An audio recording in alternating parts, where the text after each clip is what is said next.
ধারণা জানা আবশ্যক, যেমন নামতা, ভালোভাবে শিখা।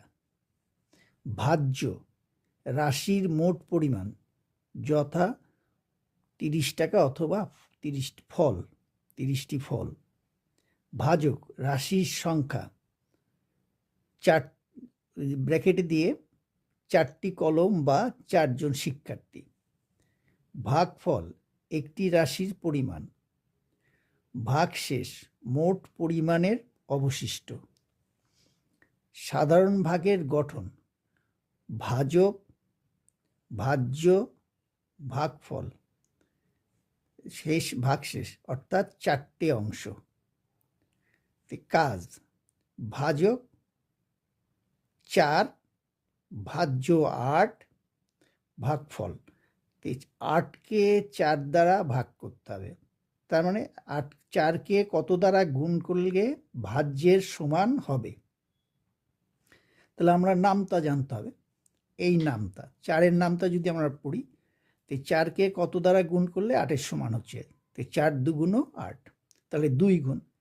তাহলে ভাগফলটা কোথায় থেকে পেলাম? 4-এর কত গুণ ভাজ্য, সেটাই হচ্ছে ভাগফল। 4-এর কত গুণ ভাগফল, সেটাই হচ্ছে ভাজ্য। তার মানে 4কে 2 দ্বারা গুণ করলে ভাজ্যের সমান পাওয়া যাচ্ছে। আমাকে তাহলে কি করতে হবে? এই 4কে 4-এর ঘরের নামতা পড়লেই আমরা এই ভাগফলটা পাবো।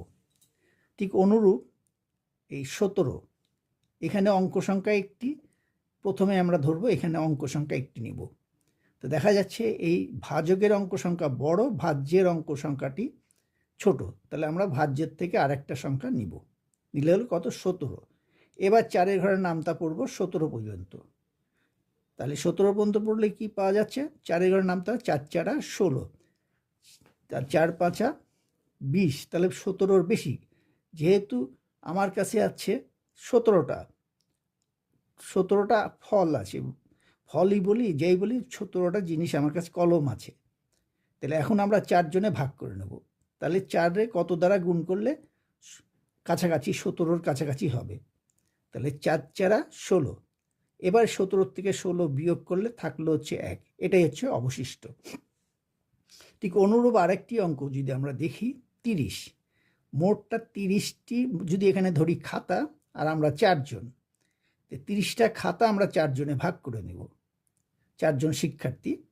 তো 4-এর ঘরের নামতা পড়লাম, তো 4 7 28, তাহলে 30টার মধ্যে আমরা 28টা নিয়ে নিলাম। তার আগে আমাদের লক্ষ্য করতে হবে